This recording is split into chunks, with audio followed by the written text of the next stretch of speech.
Welcome in, everybody, to another happy edition of Sad Times. My name is Kevin. I'm just kidding. This won't be happy. Appreciate you joining us today. For those of you who have never listened to Sad Times before, Sad Times is a show in which every week we have a guest on who tells his or her story about times they were sad, upset, struggled, they were emotional, kind of how they acted, how the people around them who loved them acted, and kind of share the story without any hope of fixing it or anything like that, but just the hope of saying, hey, I went through X, Y, and Z.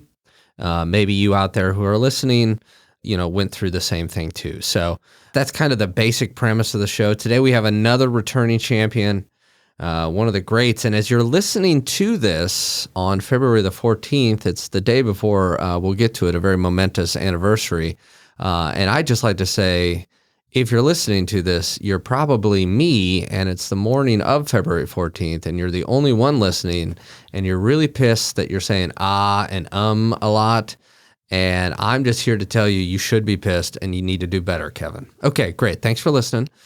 All right, so without further ado, let's get to our returning guest, and I believe he was like episode 8 or 9-ish, the great... And I mean great. John's here. Hi, John. Hi. How you doing, Kevin? Oh, my God. Your voice is amazing. Ooh. Yeah. I'm doing all right, man. How are you? Doing good. Feeling good. Feeling okay. And okay. This sounds so cheesy. I was going to say okay is good enough. Okay is good enough. Is it, though? It is. It has to be. It better be. It damn well better be. Well, I mean, as this is dropped, this drops 2 days. I mean, what a Super Bowl. Yeah, fantastic. Oh, man. Just all the points and all the non-points. Right, and then the non-points and then the maybe touchdowns and kicks. They did kick the ball. They kicked. Well, we got to keep, football. It's the only football there is in the world. Yeah, exactly. Okay. Yeah. But no, this comes out on the 14th of February, and why I keep talking about that is, let me make sure I have this right, John. On the 15th of February, 2003... was the last time you had a drink of alcohol, is that right? Yeah, although it can be a little confusing because I was arrested at midnight, so I guess you could technically say it was the 16th, and then I didn't really actually go to like any formal like rehab services till like the 18th. So I stretch out the celebration over 3 days just to milk it as much as I can.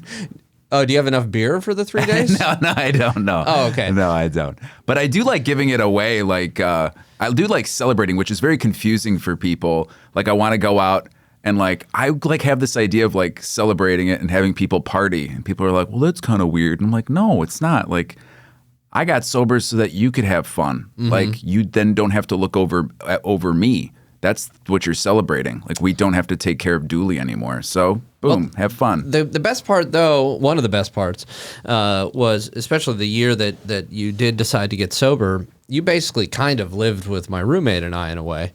And so we would just get drunk, and you didn't have anywhere to go anyway. So it was great. It was perfect. It was good. We had a good old time. And you said a lot there. So let's back up for a second. You said arrested. You said midnight. You said, the next 3 days. Now, you weren't drinking when you were arrested, were you? No. Okay. Let's back up. When we say arrested, we mean a DUI. Is that correct? Yeah. Okay. Yeah. And what excuse me, what had happened that day? Like, was it just a normal, I don't even remember what day of the week it was. It was a Saturday. Okay. And I started drinking at around 10. And then, I drank for... AM? Yes. Okay. Mm-hmm. And I drank for, 14 hours. And I got a handle of gin. Not a fifth, like a one of those jugs, that you get at like the... I don't even remember the sizes. It's just a 1.75, I believe is what they're called. There you go. Yeah. I don't know if it's healthy. I don't think one person's supposed to drink that volume of alcohol. Like, that's kind of like... obscene. Did you drink that all that day?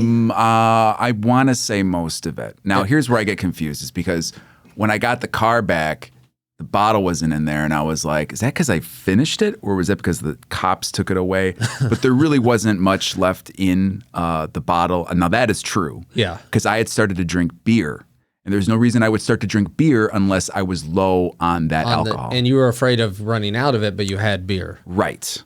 And this is probably Seagram's gin you're talking about. Old Yes. Bumpy Face, as they call it. That's what it is. That's what I used to get. You remember. Yeah, I do love me some Seagram's gin. So you start drinking at 10 a.m. Now, call me crazy here, John, but I bet somehow sports were involved. It was. SIU was playing Bradley, and they blew a 17-point lead. Southern was going for an at-large berth. It was a huge game, and they blew it, and I was so pissed, and I just kept drinking the whole day. And then I went to my buddy's place, and he asked me like 4 times before I left because it started to hail. It was a hailstorm. And this was like really a hailstorm? It started hailing outside. Okay. And so it was like 11:30 p.m. and we were at the old Lewis Park Apartments down in Carbondale. And he's like, "Are you sure you don't need a ride?" And that was not normal for my buddy to keep asking me that. It was like he knew. It was like a scene in a movie. It was like he knew what was coming. Yeah. And it was like the after school special. Like, are you sure you need, And I was like, no, I'm fine. Everything's fine. And then it was like hailing by the time I got outside. I do vaguely remember that. And then I was listening, and I also remember I was listening to Out on the Tiles by Led Zeppelin. You're damn right you were. and I was going down the street in front of the rec center. Oh wow. Wall? No, that's not Wall. I don't remember. Brent, do you know what street that is? Thanks for everything, Brent. I don't remember what it is. But I started driving from Lewis Park towards South Illinois, which is 51. So it's not just a clever name. Right. Park? Was it Park? God, that doesn't sound right. I don't know. Well, we'd like to thank everybody for tuning in to Southern Illinois University history. Anyway, I'm sorry. Go ahead, John. I drive in front of the rec center, and I just was like, you can't do that. It's like one of the most busy intersections right before you get down to the town strip on like a Saturday night at like midnight when everybody's out. And I didn't see this car in front of me. And before I knew it, there was smoke in my car. I had hit the car in front of me. I had gone onto the, it's going to sound weird to people that I'm like laughing through this because like drinking and driving's not funny. Like, yeah, we're not condoning it. Yeah. I could have seriously hurt people a lot of times due to some poor decision making on my behalf. And I'm lucky the people in front of me, nobody had to go to the hospital, or at least as far as I know. Were they like at a curb or were they at a light? They were at that stop. There was a crossing, remember, where students could cross from where the towers were to where the rec center is. And there was a walking cross where you had to stop. And I just was like jamming out on the tiles in a hailstorm. Okay, sorry. Yeah, and I was losing it, right? Yeah. And so I just didn't see it. I woo boosh, and then and then it was bad. And then I remember the cop pulling me over, and the cop didn't pull me over. What am I talking about? I was stopped. There was a cop sitting there, right? There was a cop already there. Yeah. Because it's the most busy intersection in the town at that time. Where were you going? Were you going to your girlfriend's? I was picking up a girl from Club Traz. I just did a spit take in the studio, just a little. I was picking up this girl from she was out with her friends, and I was gonna go pick her up, and so I wound up crashing the car. The cop was literally right there. I mean, across the street from where I was. There's a student parking lot that's right there. Right. I was just sitting there and like literally didn't even have to drive there. Thank you, Grand Avenue. Grand Avenue is the name of the street. And walks across the street and goes license and registration, like shines the light in my face. Yeah. And I remember being like, because I had an open bottle. So this is another reason why I'm not sure if I was drinking or not. There was an open bottle, it was open, of gin that was next to me in the passenger seat. Is this different than the big one, or that's the same big one? Same one I've been carrying with me all day. Yeah. But there wasn't a lot left of it, which is what led to all this. Uh-huh. And so it's in the passenger seat, and then I'm on there, and he looks at me and says, "License and registration, please." It's amazing, by the way, that I can get these little details out of all this. Because I rarely blacked out, by the way. I only blacked out maybe once in my entire life. Really? Yes. Now, I don't mean to be telling tales out of school, but John Dooley would drink. Yes, I would drink so I would drink for long periods of time. I would go take blocks. When people would love to like go out and rage for 4 to 5 hours, I was more about the epic 14 to 16 hour. Which this is turning out to be. Right. Yeah. And I remember him I just remember the feeling of, dude, like, we don't have to do this. You're like, okay, I get it. I'm busted. Like, don't even, like, what are we doing? Just get me out of the car, bring me to the station. And like, I was like, you really need my license and registration. Because remember the SIU like police place was like a block behind the rec center. Oh, that's right. So he literally could have walked out of his car, grabbed me, walked me over there. Like, pick a top worst place to like have this offense take place, and I did it. But it was hailing, John. Right. It was hailing, and so it was a little slippery, I think. I don't know. That was my little excuse. And so that was it. And then I was like, I remember the feeling of, I knew from the time that I was like 19 that I had like a drinking problem. Just so we can clarify, you're 22 at this point when this happens. This time, yeah. Yeah. Okay. Sorry. I knew from the time I was 19 that I was like, all right, I need to do something about my drinking. And then I had tried to stop drinking by myself like 3 different times. How long did that last? I got one time I was able to get like a month, actually. We were doing a show together and I got in trouble. And I was like, I'm going to stop, I'm going to get my shit together. And so I did for, I got a month. Did you feel near the end of that month before you start drinking again, did you feel like a newfound clarity or like hope? No. You just really wanted to drink some more? I just wasn't drinking for the moment. I knew I was just trying to be responsible and, because I was in a show and I wanted to be responsible to the cast. And I knew that if I was the type of drinker where if I drank, it affected me, the life around me.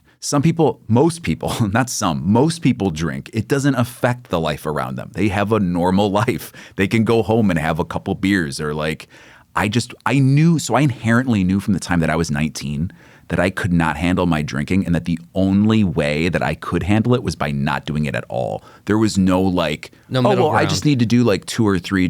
I just did not have the ability to do that. And because I'd tried multiple times and it just never worked for me. So I got that month and it was like just kind of a countdown. I was like, this isn't going to work. This is insane. Like I remember thinking to myself, because it was towards the end of the year, like, you're really not going to drink Thanksgiving weekend? Like, are you out of your mind? It's Thanksgiving weekend. You're going back to your hometown. Everybody goes to the bar.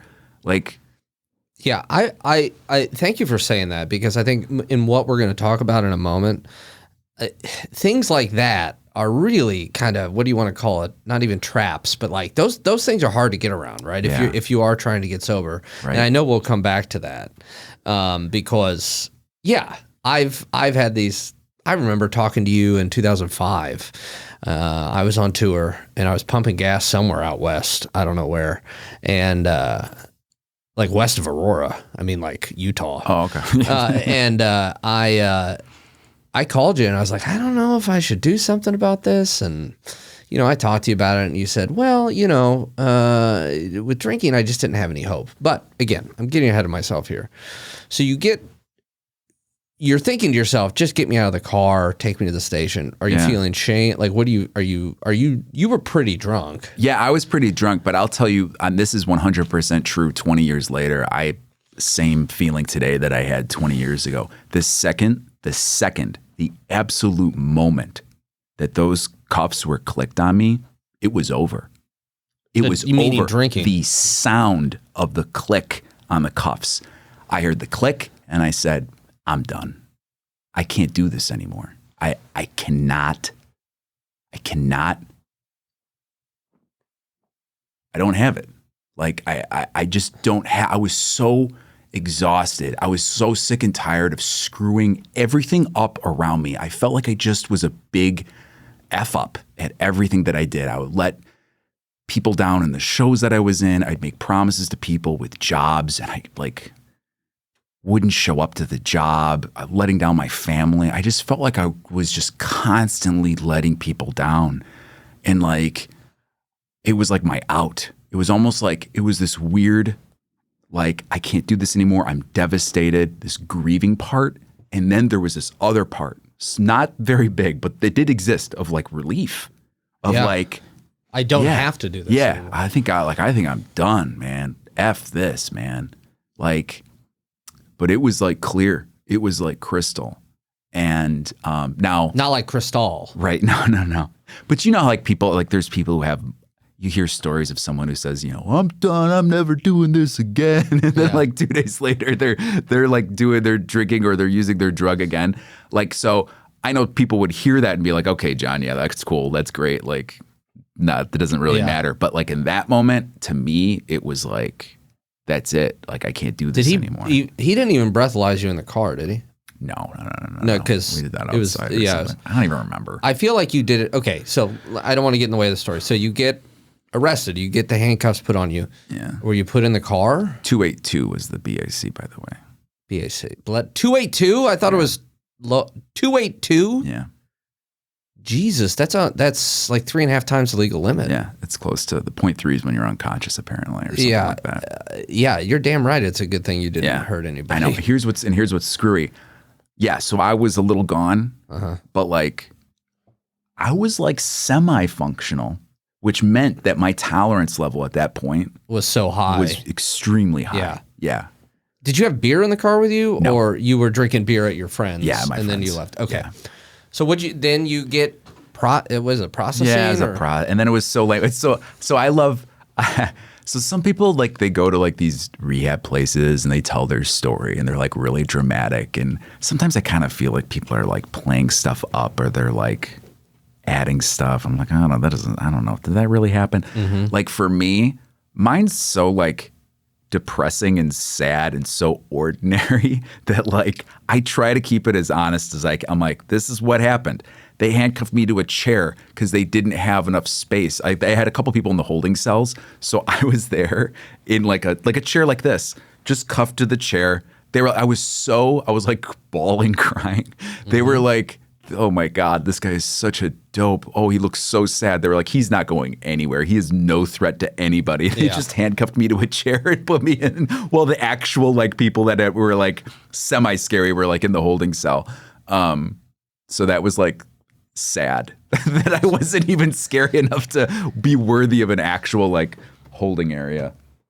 Well, so it's almost like you're feeling instant grief, instant relief, instant fear, all of it at once, and now you're like allowing yourself to let it out. Maybe. Yeah. So how long were you there before you made a phone call? You remember? Did I call you? You're darn right. Well, you called okay. So my roommate and neither of us had a cell phone at this time. Oh God, this was a couple months before I actually got my first ever cell phone. And you called our apartment. Yeah. And I was watching Super Troopers.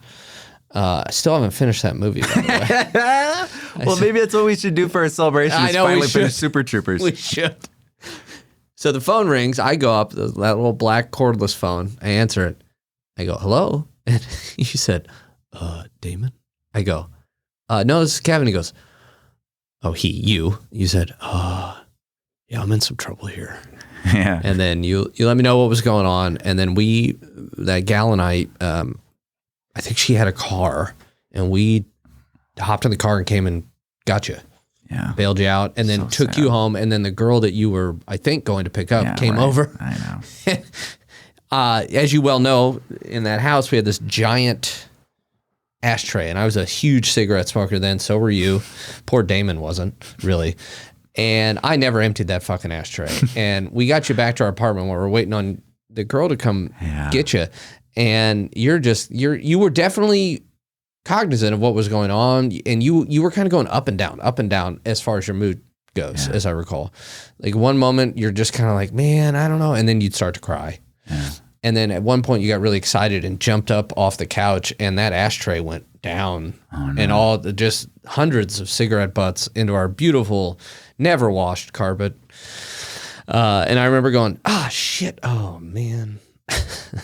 And then you're like, I'm sorry about the ashtray. I was like, it's okay, man. It's okay. So you haven't had a drink since whatever that last beer was in Lewis Park. And as this comes out 16 days after the Salukis lost to the Illinois State Redbirds. Thank goodness that... Those jerks. Yeah, I know. God. Worst. Okay, so how did you let your family know? I called him the next day. Oh my God. I called him. And then my dad, my dad's been sober. So my dad's had a drinking problem. And my mom was like, literally like, not 1 foot out the door, but like 2 feet out the door, and the car had started. And he was like, oh, I can change. And he stopped drinking when I was like 2 years old. And he's been sober now for like 40 years. And he never, like he knew, like, because he knew I had a drinking problem. And like, he was like trying to get me to kind of like, you know, be like, hey, like you got to do something about this. But he would never be like, hey, like you're an alcoholic or like blah, blah, blah, blah. Like, but then he like told me straight up, he like read me the riot act, but like in a really calm way. Like he didn't yell at me. Like when I told him. This is what you're telling him that you were arrested the night before. Okay, got it. He was like, listen, this is what you need to do. Like you got to find a place to go. Try to like, he's like, I don't care where you go, but try to find a place where you can get help for your drinking because this is too much. Because it wasn't just that. It was, you know, it was a host of stuff. I had stolen money from my parents. Like I had real just kind of dirtbag behavior. And so they were kind of like at their last straw with me. And so he let me know that Sunday, which I guess would have been the 16th, like, you know, you got to like get this crap taken care of. And the day before Jordan's 40th birthday, by the way. There you go, February 17th, yeah. And he would have turned 40. Yeah, his 40th birthday. Which is why I stopped drinking. I wanted to make sure Jordan could enjoy his 40s and 50s. That was how magnanimous of you. That was the main reason. Yes. Well, at least we got the last dance. Right, yeah. And but he was like, I mean, like sternly supportive. I think when he saw the car after, remember, we went to go get the car out of the pound and then we brought it back. And I mean, I think all of us, I didn't realize what shape the car was in. Yeah. Like I saw the car and I was like, it was like. It was a totally. The front end was like halfway in. Oh. And I was like, but it was still drivable. Like so it had this huge, but so the axles and the wheels were fine. But there was this like huge dent like right in the middle of it. And then to the side of it. And amazingly, it was still drivable. Was it a Toyota? It was a Toyota Camry. Yeah. And my dad drove it back. Back up here to the Chicago area? To the Chicago area. So when did he get down there? He got down there a couple days after. I didn't see you the next day. I saw you like Monday or Tuesday. In the green room, which is where we all hung out and stuff. But you came right up to me, and you're smiling. The same green room where I met you when we both saw that we were cast in that one show. Oh, yeah. And you came up to me, and you immediately gave me the money that I had paid to bail you out. Which let's talk about how big of a deal that is. That's a huge fucking deal, man. Can I just tell John Dooley paying you back that quickly is a miracle. Yes, it was. It was a miracle. It got me right back into God again. And so outside of, just a little sidetrack, outside of the green room, there's like a door right out to a courtyard where there was an obelisk. And that's where we would all go out and smoke. And I don't know how many fucking times I'd be out there with you, and you would say a couple things, and you get real quiet, and you say, you know, sometimes a man, he just, if you take him, what happens? Could I have $1? And I'd be like, oh yeah, here you go. Yeah. And it's usually like to get a soda or some shit. But anyway, I honestly, when I bailed you out, and it wasn't like some sort of, ooh, go me, I was just like, yeah, I'm probably not going to see that again. So the fact that like 2 days later, like, here you go, I was like, really? Okay. And again, John Dooley, not a bad person at all. I'm not saying you're a bad person. You just tended to borrow money and maybe not repay it. Yeah, and I was really selfish. Like there was like, there's that side of it too. I was selfish, lack of perspective, no respect for other people's stuff.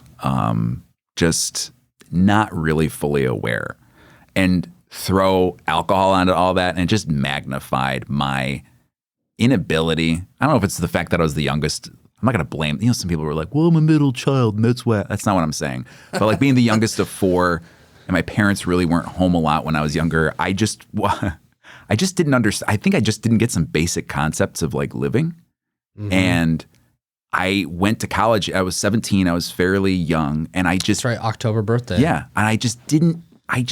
Some people when you meet in college, you're like, oh, this person gets it. Like they're really mature for their age, and then you just run into these other people where you're like, what? Is this like a wolf? Like, what is this? So wolf. And like that's kind of how I was. Like I was just kind of like I just didn't get basic life concepts. So I needed something that was gonna like help me like not drink, but also kind of like give me like basic life crap so I could like learn to do basic stuff again. Like, or not again, for the first time, because I just wasn't a functioning like human. Forget about an adult, like, oh, make this person like an adult. I really wasn't, I just didn't do basic crap.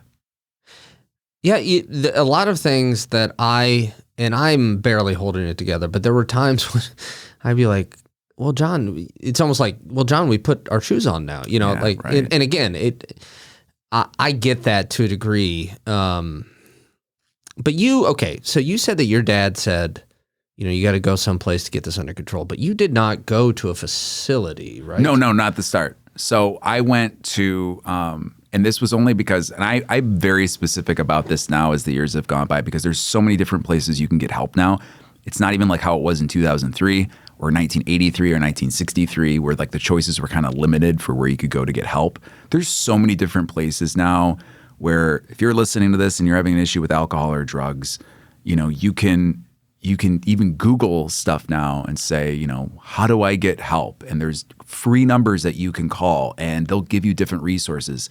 Some that are more like Christian based, if you're Christian and you really want that faith-based type of recovery, they have that. Mm-hmm. Then there's non-denominational, which is kind of the route that I went. And then there's like some other newish stuff that's come out in the last 20 years or so. Is it Wiccan? No. Okay, and then there's even some places, because sometimes people don't know, and I know this isn't like, some people don't like saying this, but there are some people who just, they're not like quote unquote alcoholics, but they want to get help for their drinking. And they just want to kind of like, get back to basics and get a little bit of help. Yeah. There's like some programs that help people that are like really kind of there for people who want to get help with like, more controlled drinking. So there's all of these options that are available. Do you think it would be possible when we release this maybe to put like at the bottom of the show notes, or is it more like kind of it's what works best for what you find? I think it works best for what people find. Gotcha. Okay. And that's why I say, so personally, I went to a 12-step recovery program that was beneficial for me. And the reason why because I don't want to steer anybody in a particular way. Right. So I want people to feel like, hey, pick your own path, whatever works for you. Whatever works for you works. And there's no group that has the monopoly on recovery. So I went to those 12-step meeting places because I thought that they gave me the best sense of relief at the time, and they gave me some basic tools to kind of move on. Tell me about life. The relief. So, well, wait, how soon after? So the 15th into the 16th, we're going to call it the 15th. Did you go to your first meeting on like 17th? It was the Monday. That Monday? Yeah. So Jordan's birthday. So yeah, it would have been the 17th. Yeah. So you said it provided you relief, right? And tools. Can you talk about what you mean by relief and what you mean by the tools that they gave you? Tools. Well, it's really interesting. I think the number one thing that if you go to, this is how if people want to get help and they're looking like, how do I know if this is the right place? I think one of the ways that you'll find out is if you feel welcomed and if you feel like you belong there. And if you feel like that's the case, then that sounds like a place where you should stay, because that's the feeling that I got when I went to my first meeting. And so when I went to these meetings, people would kind of share their story. Mm-hmm. And when I heard people kind of share their sense of loss and also their sense of recovery, mm-hmm. I could feel their loss because that's what I was going through at the time. But then I also got a little bit of hope and from their feelings of recovery. And I got the sense that like they had all kind of been through that before. They had all kind of gone through the grind. So you didn't feel you felt, even though you felt alone, maybe walking in there, you're like, oh, okay, they understand what I'm thinking right now. Yeah. Yeah. Was it a stereotypical kind of like church basement type place? Yeah, it was. Yeah. And was there a lot of people there? Yeah, only maybe like 6 or 7. Okay. There wasn't a ton. Is there like a leader? Yeah, so there's like some person who like starts off, and there's like just a couple like things that they like read off a list of stuff, and then if it's somebody's first time, they say, which was mine. So then I said it's my first time here, and you don't have to. Some of the places that you go to, you don't have to pay anything. So I think people worry about that too. Like if I go to these meetings, if it be AA or NA or there's like CA, there's like all sorts of A's. If you go to any of those places, they don't cost anything. Like you can just show up. Yeah, you didn't have to pay at that. Right, you don't have to pay. There's no membership fee. And you don't have to talk? You don't even have to talk. Right, you're not required to talk. And if anybody says that you do, they're not, that's not okay. Like you're not required to say anything. You don't have to even admit anything. You don't have to be like, my name is Joe and I'm an alcoholic. Right. You don't have to say that. You can just be like, my name's Joe and I just want help with my drinking or my using and, share what's going on. And if it's a good supportive group, I always tell people also, because every once in a blue moon, someone will go to a group and they're like, it doesn't feel right. I don't know if I like these people as much, or I don't feel comfortable. There's like so many different groups that you can go to online, which if you're at the place, they should have a directory that's there.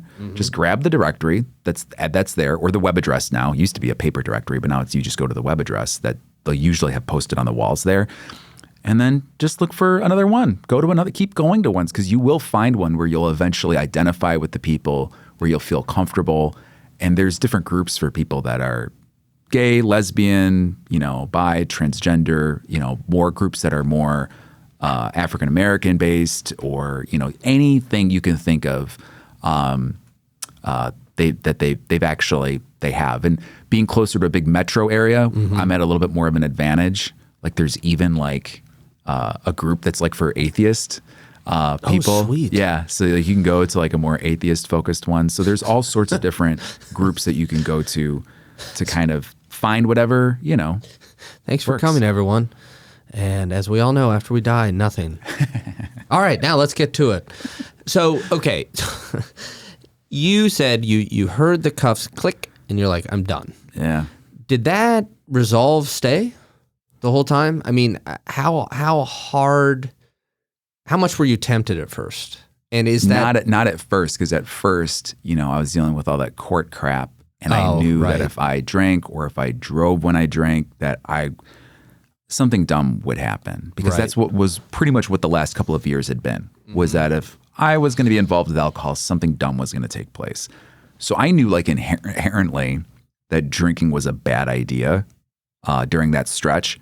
When the court stuff was over is when then I was like, I didn't have that hanging over my head, so I could be like, well, I'm dealing with the court mess now. And they mandated me to go to like this outpatient rehab based on the reports that they had from the drinking. They're like, you need to go to an outpatient rehab place, where they mandate you to go a couple times a week to what's essentially another meeting? Yeah, it's like another meeting, but like with more intense. It's like you have been graduated to the more advanced drinkers. Like they knight you and sent you to your advanced rehab. Oh, that's like, nice. Oh yeah. Yeah. Sir John. Yes. Exactly. And so when that was done, I didn't have that hanging over my head with like lawyers or whatever. There was that first tense. And then remember, it was that summer I got that internship in upstate New York.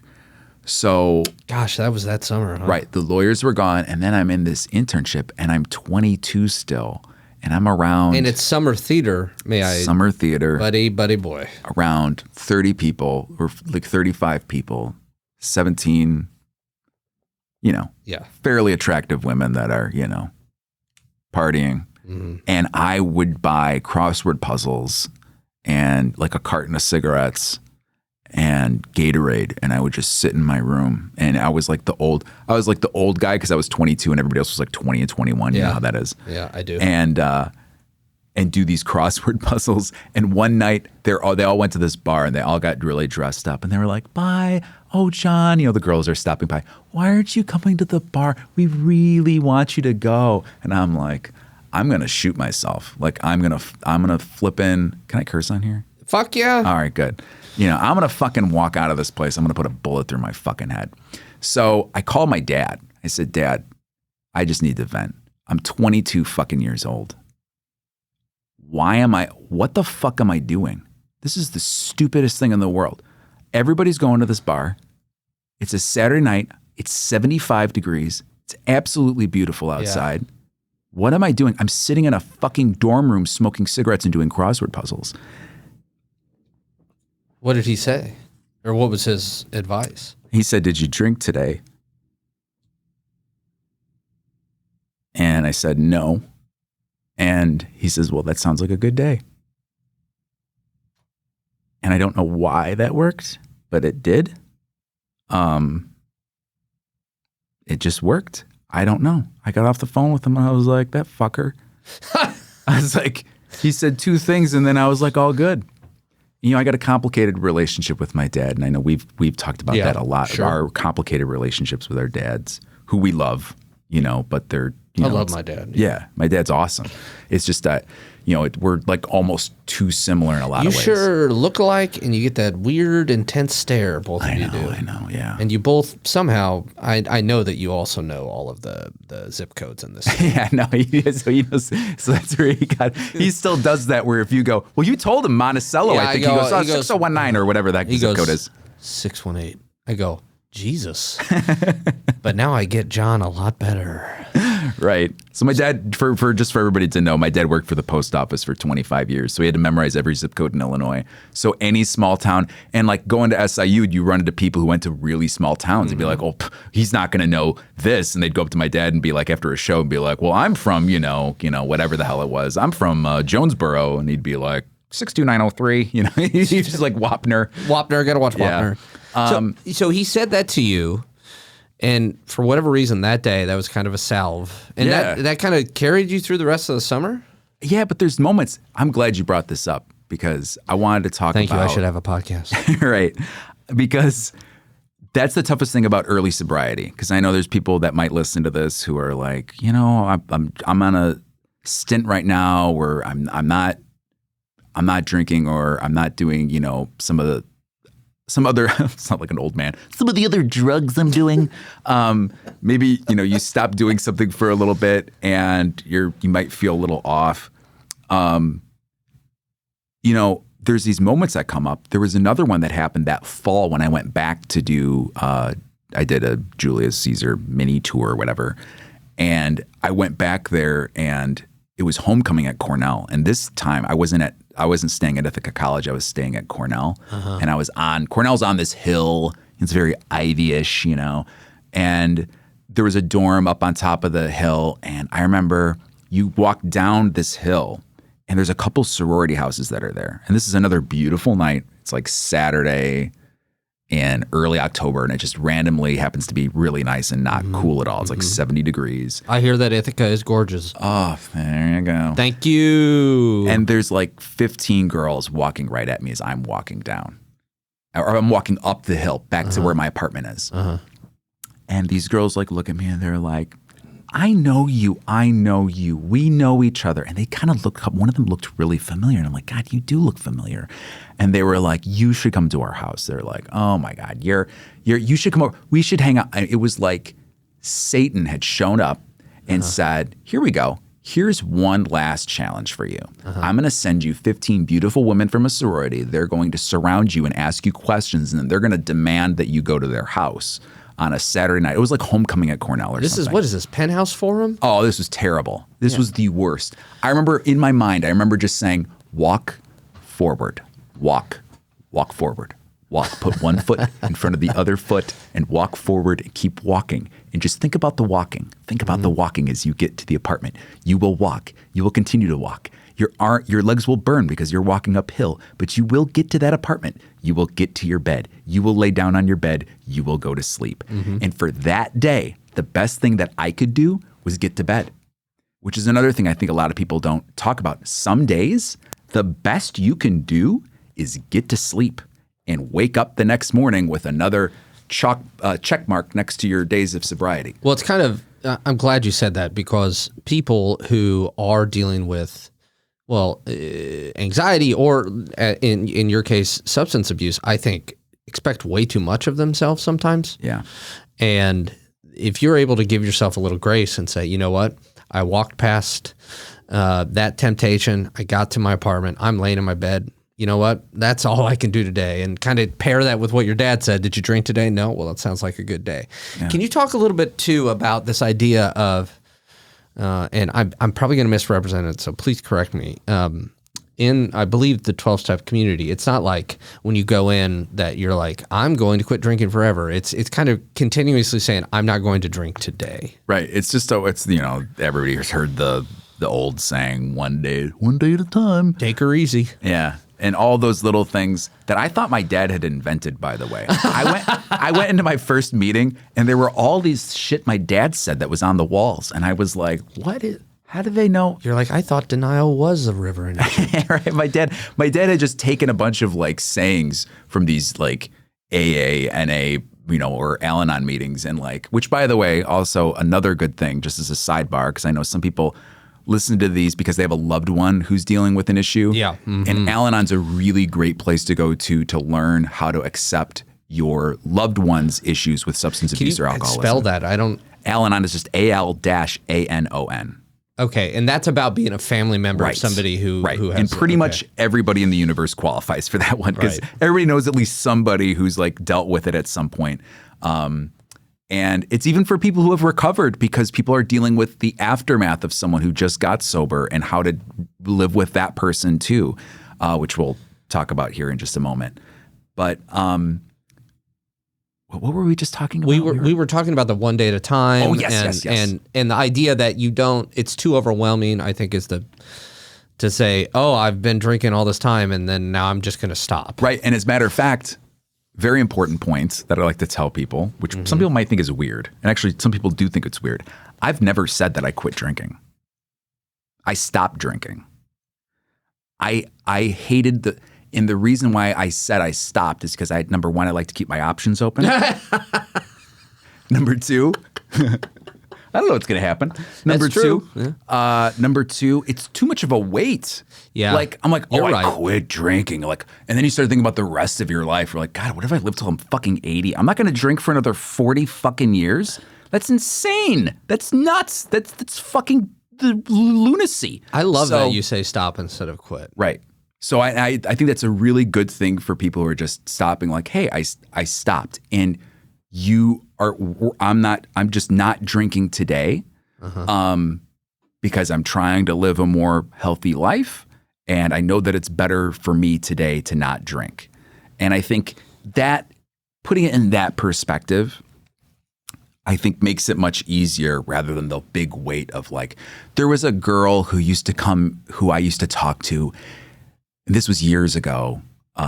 So we went to meetings together, but we would talk outside after meetings and smoke. And she used to always talk about how it was the battle between the addict mind and the sober mind, and that she was always battling for that 1% so that the sober mind would win.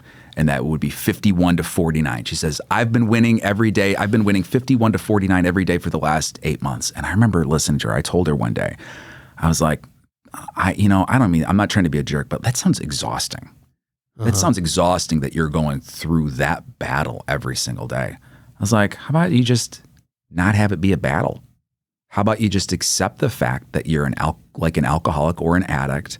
You don't have control over your drinking or whenever you use drugs, and just accept the world that's around you and understand that the only way for you to be sober in this world is to accept the world that's around you as it is, for all of its warts.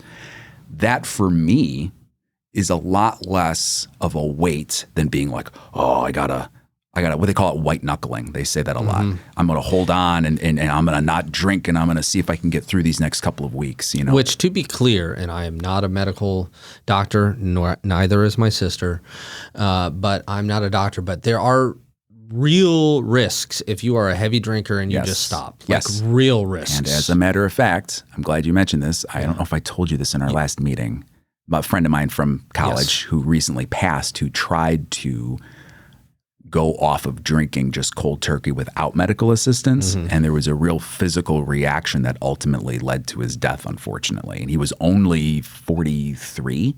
So just keep in mind, if you're listening to this and you're looking for help, and if you have a true physical addiction, because I've had both.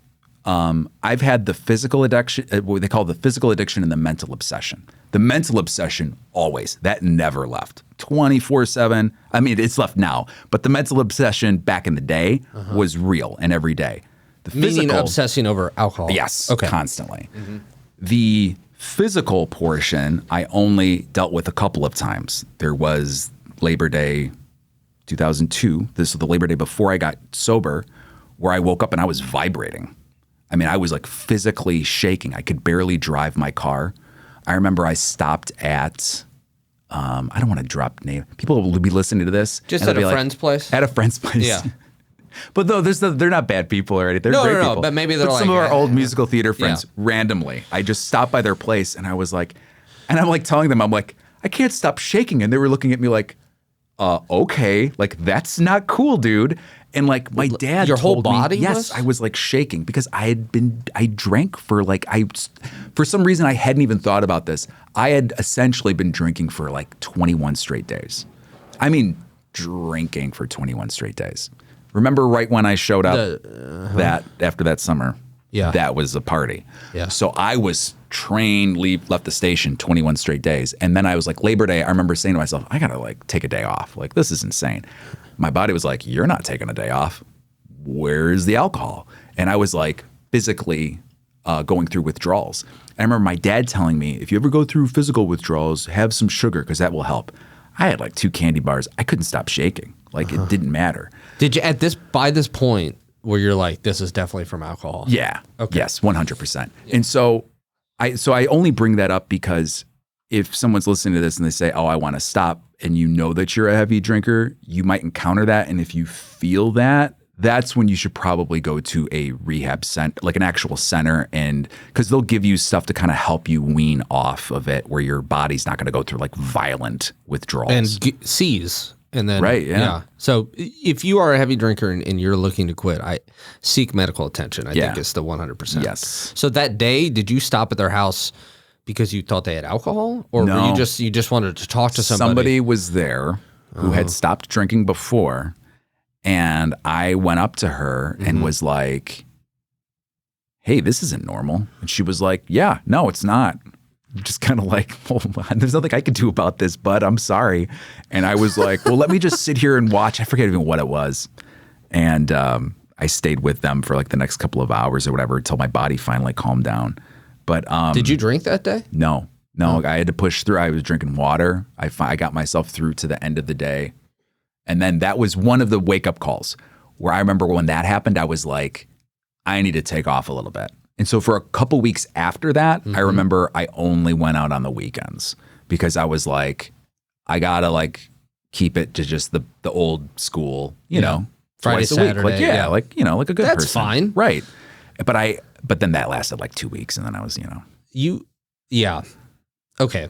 So you go in, I keep saying go in. You have the DUI.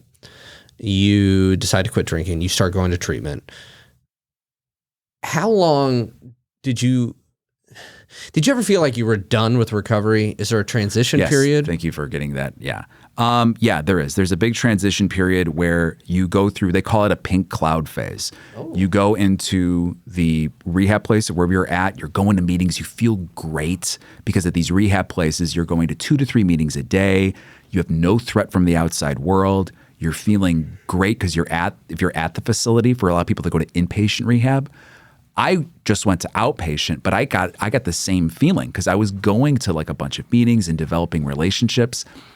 And then kind of the new thrill of being sober and like, you know, actually having money, like not spending every last dime you get your hands on. you finally get to a point where it wears off. And you're like, okay, what now? I just like live my life. So it's almost like it comes back around. So you're scared to death when you first get sober, but then you get into that period where you're like, oh, this is great. Kind of like what I was asking earlier. Right. But then that wears off and then you're like, well, I kind of want to go out. And there's emotional changes. The reason why it's easier, I think, for people who just get sober to keep going to meetings is because they're dealing with the emotional upheaval of getting sober. And what I mean by that is you don't just get sober and everything's fine. You go through these huge highs and then you go through these really low lows because your body's physically getting used to not having alcohol as that like thing that you can reach to deal with whatever you're dealing with or to celebrate whatever you want to celebrate. So it's not even the bad times, it's also the good times. And then slowly over time, the wave, the ups and the downs start to even out. Mm-hmm. And you physically and mentally start to even out. And then you're just another person in the world. And it's like learning to accept that this is just life. And how do I just accept life on life's terms? Well, kind of what you said to the friend that you made at the meetings. Like you said something like you just need to accept. Have you tried accepting the world, warts and all? I mean, I was just sitting here thinking, God damn, that sounds nice. Yeah. I mean, how? It's not easy. No, it's not. It's not. And I imagine it's still I think it's a process for everyone. Right, which is why I continue to go to those meetings. I don't go like I used to. I used to go like every single day. Now I just go maybe like once a week or sometimes, unfortunately, once every other week. But I have to, it's almost like number one, it's like a check-in, just a good reminder. But then number two, it's like I'll get through these moments where I'll be reading the news or I'll be dealing with some sort of BS family thing or, you know, and I just need someone to talk to or I just need a reminder of like what's important. I don't know. The news isn't sad. Yeah, I know. It's not stressful at all. I know. And are you a sponsor for people? Yes, I have been. Not Good. Currently, but I have before. And it sounds like your dad was kind of your first sponsor. He's who you called when you were in a little bit. Summer theater. He wasn't technically my first sponsor. You know, I had a couple. They say when you first get sober, don't like move. I didn't have a choice. Like I was going to upstate New York for that internship. Yeah. And I was going to the Twin Cities for another theater I was working for. And you graduated college. And I finished college amazingly. Yeah. And I'm bouncing between all of these places. And I didn't have a choice. So I had to get kind of like a new sponsor, whichever new place I went into. Uh-huh. And I had one person in Ithaca and I had one person, a group that I would talk to in the Twin Cities. And then I had some people at home. So my dad was kind of the constant if things ever he was like my last call. Like I would go to him last to kind of be like, okay, I've tried everything else. That doesn't work. What do you have for me? And, but yeah, he's helped out. He helped out a lot in those first couple of years. Because man, another thing that we brought up earlier is like, well, I'm going home on Thanksgiving. Of course I'm going to drink. I mean, it sounds like moving around, summer theater, which again, summer theater is just alcohol with a bad paycheck. That's all it is. Yeah. And so to be around that and then to go and then you're far away from home in upstate New York in Ithaca and have that and then go to the Twin Cities. How did you have to change parts of your life or you just didn't have a choice? So my advantage was I got thrown into the fire very quickly. I had to do all the things that they say don't do. They usually say, a lot of recovery people are like, don't move anywhere for a year because people will do they call it the geographical solution where they're like, I'm feeling some little bit of emotional upheaval, but I'm not doing drugs anymore. So let me move to Tallahassee because that's going to solve all my problems. People do that you laugh, but it's like a real thing. That's what happened to Bobby Bowden. Right. So, but it's a real thing. People do that. They don't have the drugs anymore. So they're like, well, if I'll just move here, then I'll be fine. I'll be emotionally okay when I go here. You have to find it, right? But wherever you go, right, there's another saying, wherever you go, there you are. Wherever you go, I've never heard that one. There you are. So if you take whatever version of yourself to some other place, you're going to find yourself in that new place. Doesn't matter. The settings might be different, but whoever's inside of you is still going to be the same person. But just to finish what I was saying earlier about the changing of the places, I drank in the summer of 2002 in the Twin Cities. I had to go back to a place where I had caused a I know it's very tough for you to believe that I could have possibly caused more havoc in another I mean, I didn't make it sound like I'm like some like dragon I was going to say, it's not havoc. Right. Just a little bit of like. It was just kind of, can I tell one little story? I go, yeah. Oh, the brushing of the teeth? Yeah. I just mimicked that. Do you know what I'm talking about? Oh, no. Well, we can cut this out. I'll tell the story if you don't want it in here. So you were staying with us. Oh, no. And we had playwriting. And you decided to skip. It was a 9 a.m. class. Oh, you decided to skip. So Damon and I went up to campus, up to the comm building. And we came back, and you had been drinking. And we were like, how you doing, Dooley? Blah, blah, blah, blah, blah. Talking to you. And you're like, and then you just out of nowhere went, I used one of your toothbrushes. And we're both like, what?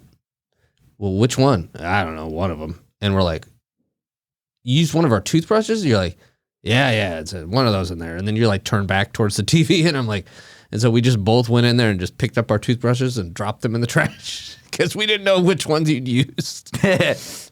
I don't know if you want to cut that or not. No, keep it. Okay, we're going to keep that in there. Yeah, that's stupid. Oh, my God. Hey, man, at least you brush your teeth. You know what I mean? Exactly. Oh, my God. So, yeah, I'm trying to find out what the word is. Yeah, havoc's a little too heavy. It was just stupidity, I guess is maybe the word. I had created even more stupidity up in the Twin Cities. And with my poor friend Alex, who you remember from my wedding. Of course. Yeah, Alex is great. And Alex... him and 3 people came out and they watched me leave when I was driving from the Twin Cities to Carbondale in the summer of 2000 to make sure I left. I remember looking in my rearview mirror and they were all watching me at 7 a.m, being like, please be gone. Please make sure this guy's gone. Wait, now what brought you to the Twin Cities again? We were doing Creon's, we were doing Antigone's. No, Antigone with Brecht's Creon. Antigone. Brecht's Antigone, okay. So I was there doing that for the Fringe Festival, and please be gone. Yeah, I mean they were just done. They were so done with me.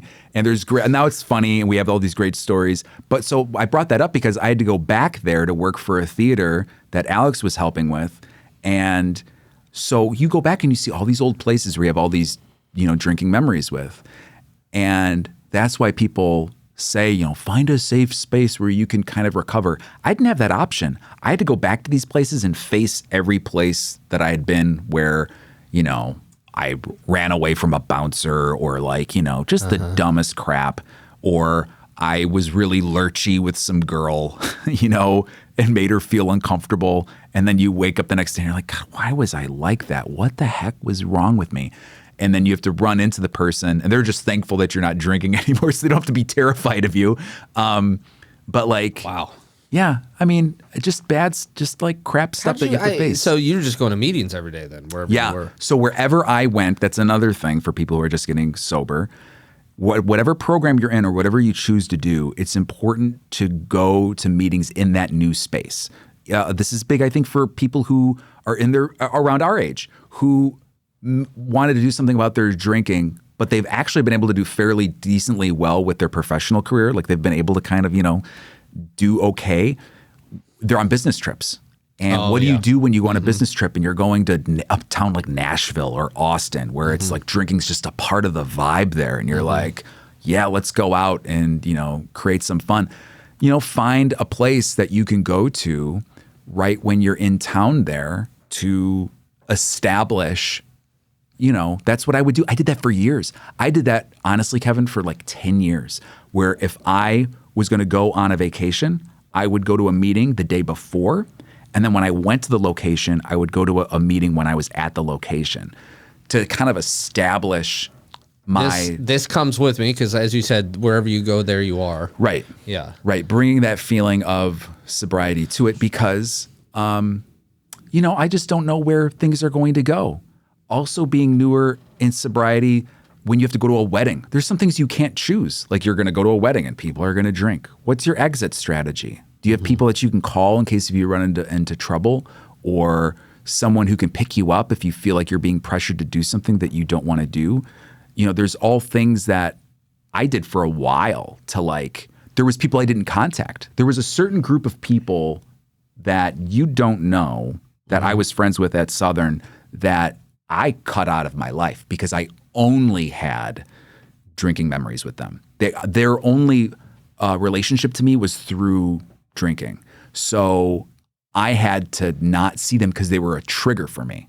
I would see them and just the feeling or the vibe, the picture of them would get me thinking like, oh yeah, these are the people that I run with. So did you find too, you mentioned this, did people say, oh, come on, Dooley, get the old Dooley back? Let's... Yeah, there's a little bit of that because that happens with people. They're like, oh, I brought it up and I'm not going to name names, but maybe if they hear this interview, they'll go, oh, maybe I shouldn't say that. There's people who have known me for a long time who even within the last 2 to 3 years were like, well, I don't know why. That's kind of weird that like you don't drink. And I'm like, here's the thing, man. I'm 42 fucking years old. I'm an adult. I made my choice. Obviously, if I haven't drank for 20 fucking years, it's because it's a real decision that I made for myself, and it's a part of my life. And I would hope if you're a real friend that you would respect that decision. In the same way that I'm going to respect yours if you want to have a drink. Like I'm not going to be like, oh, you can't have that around me. Like I'm not like that. So I don't know. That kind of bothers me sometimes. And recently, I don't know how I got on this tangent, but like. Well, I was just asking about people saying to you, hey, come on, where's the old John? Oh, yeah. Yeah, there was a little bit of that at times. I ran onto, I'm just going to mention him because I'm going to mention him. Because I'll use Goforth's name. Like Goforth kind of knew, but like didn't. Can I say his name? Yeah. I'm using it now. Yeah. Right. Well, no, I just ran into him I just ran into him on the strip. This is like really early on. And he was like, he had no clue. This was like 3 weeks. Like the weather gets really nice down there. Like you get this a random nice March day happens. Yeah. And it was like, what the hell were you doing on the strip? I was just getting smokes at Old Town. Oh, sure. And like, and so I would do things like that. I could go into a liquor store, get cigarettes and go out and not. So I was like cool with that. Walking down, I ran into Goforth. That's how I used to be. I would randomly run into Goforth and then he would be like, hey, let's go here. And I remember I was standing, I was across and I was like, and then I finally told him, I was like, here's what happened. I don't know if you heard. And I told him the whole story and he was like, oh shit. I didn't, I'm sorry. He like totally didn't know that he felt terrible, that he was like trying to egg me on to go to Sidetracks. I was like, no, it's all me. Sidetracks. I was like, that was my fault. That was not yours. I should have told you right from the start. And, but like, yeah, people will come up and try, if sometimes people don't know, didn't know at the time. So I'm sure someone who just recently got sober would have someone come up to them and not know, or like, hey, you're not as much fun anymore. The most important thing is and the reason why it's important for people, especially early in sobriety, to keep going to meetings is to remind yourself of like why you go there. Like, yeah, for all of the amazing times that we had, and we had some amazing times. Oh, buddy. Great times. Yeah. The bad stuff was too bad. Yeah. It was like too bad for me that overweighed the good. So cost benefit analysis. Exactly. I mean, that's kind of like what you're doing. And I think a great example though of what you're saying, if I may. Yeah. Did I interrupt your thought? No. A great example is about 5 years ago now, really. You threw a Christmas party and you had a punch. Yeah. And, at this point, so this was 2017, so you would have been sober for 14 and a half, almost 15 years. And me and a mutual friend of ours came and so you have this punch and, usually at these parties, the punch has liquor in it, right? Yeah. And so our friend, we just assumed that you hadn't put any liquor in it because you're sober. Well, our friend brought more liquor and was just dumping it in the punch. And then I think somebody walked in and goes, what are you doing? And he's like, what? Oh, I'm just getting some liquor in it. They're like, there's already a ton of liquor in there. And he's like, oh. But he'd already had like 3 drinks. Anyway, the point being is like, you're not telling people don't drink around me. Like you were at that and you provided that punch, but we just assumed, oh, it's not going to have any liquor. Yeah. So it's good. I know. And I do that a lot now where I'm like, if I ever have a get together, I'm like, I feel bad for all the years that especially if I'm around someone where I know where I took from them a lot, I'm like, I'm going to buy, like, I'm going to get Oh, now everybody's going to hear this and be like, I'm going to call Dooley so you can take Call me him out. I can't wait to hear this. So I'm going to do that. Right. So I feel bad for the stuff that I took from people. So I'm like, you know what? I should get you a picture. Like, Yeah. I just feel, so I want to be able to provide for people. But that took me a long time to get to that point. Where you were comfortable doing that. Comfortable, yeah, being around it. Yeah. Where it was probably a couple years. For some people, they don't do it. My dad didn't have alcohol in the house till I was like 12. So he had been sober for like 10 years. You couldn't bring alcohol over to like our barbecues or anything. He was really strict about it. Because it was too much of a temptation. He didn't want it. Yeah, he didn't want it around. And finally, he let my step-grandpa Bob to bring his Budweiser to my 12th birthday party or whatever the hell it was. It was like finally Bob could show up. I was like, that's weird. Bob's here. And then I realized he finally let Bob bring my step-grandpa also had a drink. I have nothing but drinking problems around my family with the men. It's insane. It's like a hall of fame. It really is. It's a hall of fame. Start a hall of fame. I should. I tell people I'm the Gale Sayers of drinking. I had like 6 really good years. It was just like a flash in the pan. And then someone cut my knees out from under me and I just was never the same. I view myself as Gale Sayers of drinking.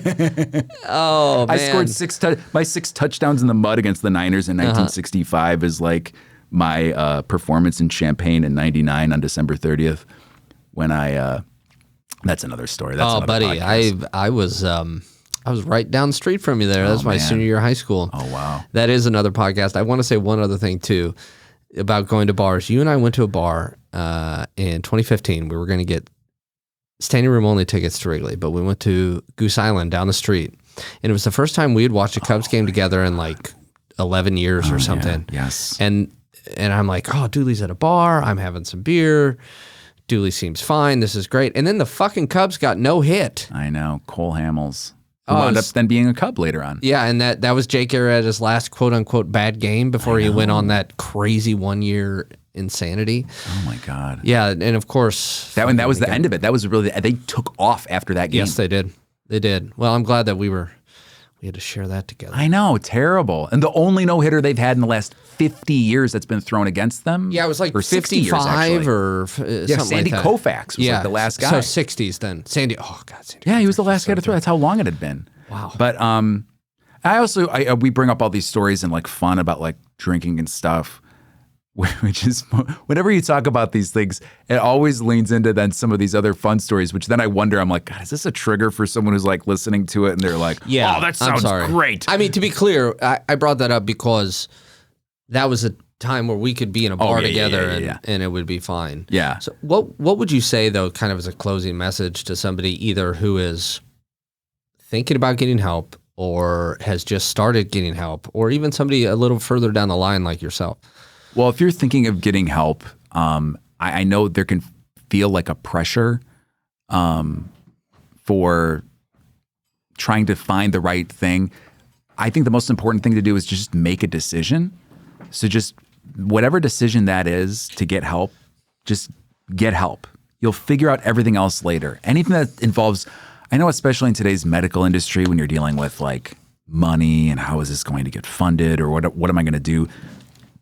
The most important thing is for you to get help and for you to get better. That's what your family wants. That's what in the end that you'll want. So find any which way to do it. And there's a lot of 12-step programs that are free that you actually don't have to pay anything for. So try to find some of those. And then for those of you who had just recently, or maybe you're listening to this and you're early on, I would say don't underestimate the relationships that you develop early on in sobriety. So what I mean by that is whatever meeting place you're going to, it's important to develop relationships and to continue going to these places. Like continue to make sure that you're taking care of yourself. Continue to, don't take it easy. Don't think like, well, I feel okay, so maybe I can take some time off, or maybe I don't need to. You want to develop that and understand that life changes. Like your responsibilities are going to change. Now that you're clean and sober, you might find that you're sticking with a job longer than you did before, or you got a promotion and that never seemed to happen before. And now you've got all these responsibilities. and this is something that happens a lot. People get the responsibilities, their life gets good, and then they just completely forget about how they got there. They're just like, hey, I got it now. And then they don't go to meetings. And then they say, I can handle it now, maybe. Right. Yeah. I ran into a guy. I got so many stories like this, and I know we're running up on time, but I had a guy who was 26, got sober, was at an inpatient rehab. After he got sober for like 6 months, got a really good job, started making good money, was working in sales, went to meetings fairly regularly. After about a year, he's like, I'm going to go to graduate school. And he decided to go full-time into grad school. And when he went full-time into grad school, that's when his like meetings totally dropped. And then it was like non-existent. We didn't see him. And then within like 3 months, he was like feeling the pressure from school. Mm-hmm. He started, his big drug was cocaine. And so he was back on that again. And then that always, it's different for everybody. The cocaine led to the drinking. And then he was like gone within like 3 months. He was dead within 3 months from the time. He died? Yes. Yeah. Oh, Jesus. I mean, it was just like boom. And so I bring that up to people to be like, it never ends. Like, we have to make sure we're still taking care of ourselves and to not take these things lightly. Because things can turn really quick. And also, another great thing about these meetings is that they're really great places just for like therapy. I mean, they're places you can go to just share stuff and get stuff off your chest. Without judgment, I imagine. Without judgment, right? Because everybody's dealing with their own thing. And, you know, it's just important to keep those bonds and to stay sober. And yeah, you know, that's, I think, the most important thing. Things change. It's not like the early days when you first get sober and everything's like, oh, it's this new life and everything's great. Once time goes on, it starts to feel like, oh, this is it. This is just life now. Like, I'm just going to be dealing with life. And yeah, that's like what it is. You have to find areas for gratitude and find areas for peace, and make sure that those are prevalent in your life. You know, with however you do that. If that's through a hike, through going to church, or whatever you find that gives you peace, making sure that you make those things prevalent in your life. That's kind of like I feel like I just gave like a big commercial for.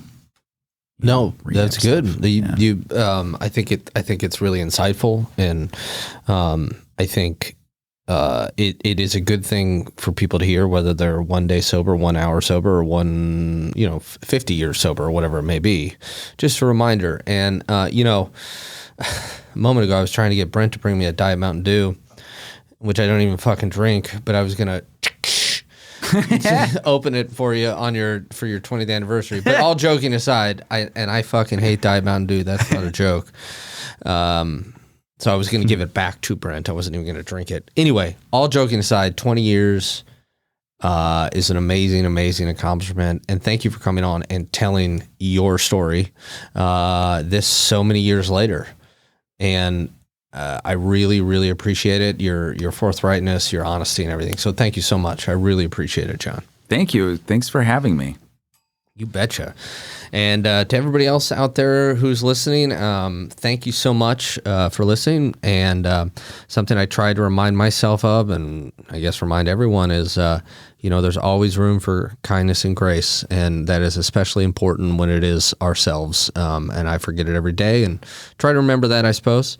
And thank you so much to John, and we'll see you next time on Sad Times.